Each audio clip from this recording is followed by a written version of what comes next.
It's time for another interview with friends. Today, I want you to meet someone who has a very positive attitude.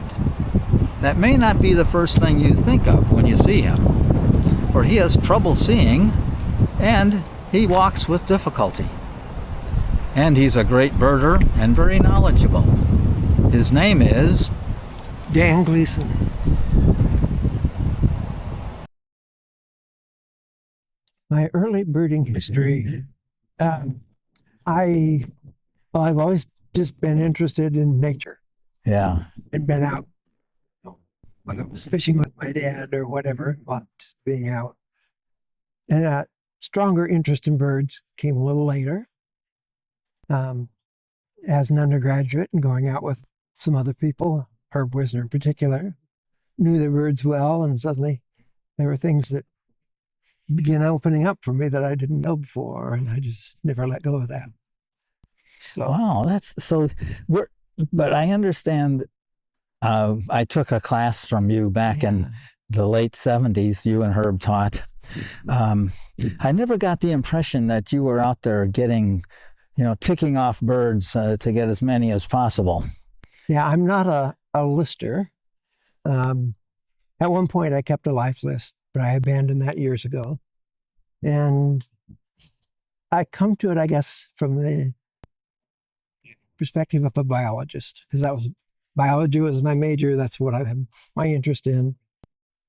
And birds were an extension of that. So I didn't go out to try and build a big list. I went out to see what the birds were doing. And so I never chased rarities, even early on. If it's convenient, okay. But if it wasn't, I didn't go looking for it, because I was always more interested in seeing something I hadn't seen before in a really common bird than a bird that was 100 miles from where it belongs. So you're more interested in the behavior of a bird. Behavior and I guess primarily the behavior, and then behind the scenes for that would be some of the physiology and things like that were interesting, that then I could apply to the behaviors that I saw. I see. So you started teaching at the University of Oregon. Tell me a little bit about the beginning years, when that was. And I began working in the biology department in 1972. And my job there was a laboratory preparator. So I prepared and sometimes created labs for everything from bacteriology to plant physiology to human physiology, you name it, whatever the course was. I was on one of two at that time to prepare all those materials, have them all ready and everything working. Sometimes that's the professor has an idea what they want to teach. Now I have to figure out how to make it work for 200 students over and over. So that was my main job. But things were slack in the summer. So that gave me the opportunity to help Herb Wisner with the ornithology class he was teaching. So 1973, I started working with Herb, and it was listed under his name, but we sort of co-taught it. I took half the students and he took half the students in different places, and then took it all over completely when he retired. Yeah, that was called field ornithology. It was called field ornithology. Yeah. When I took that class with you and Herb, we went places. We were out in the field, right, which was the most fun. It was started at 6 a.m., which automatically kept out some of the non-interested students. Yeah. But although that wasn't the purpose, we wanted to be there when the birds were active. So it was 2 days a week at that time out in the field. And then there was an in-class session too. Many years later, after I had taken it over, I changed that to be a 4-week course where we were out 4 days a week and 2 days a week in class. I was born here. My mother was actually born here. My dad was born on the coast and moved here as a kid. So I've been around here all my life. And every time I go someplace else, it's nice. I enjoy it, but I like being back home. I like the trees and the mountains and the coast and the opportunities I have here. Yeah. Okay. That I can understand that. Yeah. And you've written a couple of books. I wrote 2 books. One is Birds from the Inside Out. Is basically just a very general ornithology textbook. Mm-hmm. I wrote it with the idea that people are interested in birds and they're out looking at birds all the time, and maybe they want to learn a little bit more about them. So here are some things about them without being fully detailed like a full ornithology textbook would be. And the second book was just stories over 40 some years of birding. Wow. Just things that personal accounts or things that I've shared with other people and been a part of, and looking at birds from that perspective. Yeah. Oh, that would be an interesting book. I have not read that.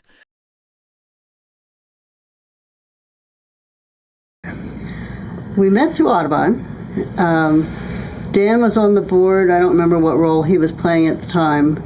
And I came in because I wanted to start learning about the birds here. I had moved here relatively recently. And I ended up volunteering to take over the birdseed role because at that time there were no stores around selling birdseed. So Audubon would buy big chunks of birdseed, I don't know, maybe 50 bags at a time, and then Audubon members would contact me and come by and pick it up out of my garage, and then the money all went to Audubon. It was a fundraiser for Audubon, too.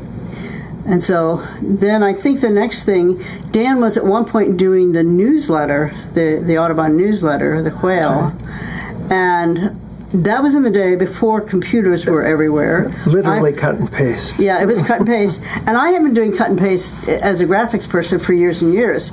And I wanted to learn how to use the computer because I could tell that's where that industry was going to go. And so I volunteered to take it on from him as long as he would teach me how to do it on the computer because I knew that was going to be important. So for a year or so, I borrowed computers from people to do it each month. And Dan taught me how to do it. So we got a little to know each other a little bit and be friendly that way. So that's how we met. Well, there's another connection then, too. Since I was teaching the ornithology class, she took it at one point. Right. And then the following year, I asked if it's possible for her to be my TA for the summer and help me because at that time I had an ear infection and I could only hear about 40% of sound out of one ear only. Everything was over there. It wasn't over here. And so she was my TA and my ears. And the reason I had taken it before that was because I wanted to learn them by ear, and I knew he knew how to tell all the birds by ear. I thought, well, I could learn something from this person, so I should take the class, and then I ended up being the TA. At one point, we just went birding all the time when we were friends, and then at one point, I don't know exactly when now, it took a little turn for a more love interest, and so we ended up getting married, I guess a year after I did the TA thing, I think. Yeah. And that was a long time ago now. That was summer of 94 you helped me, and then it was... Okay, and then 95. Summer of 95 we got married. Yeah. So, and actually one of the other little tidbits is Dara also really liked him and came to him independently without telling me, he said, you and my mom should get married.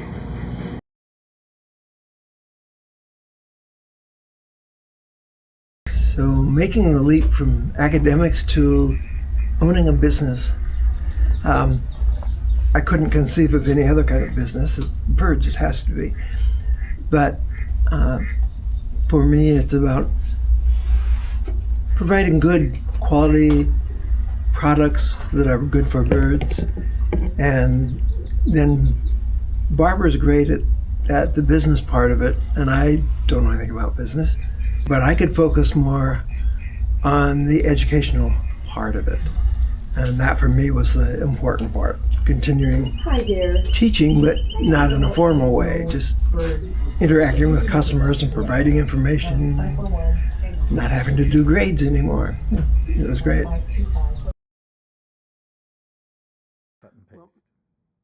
Attitude about things. This is basically my attitude about life.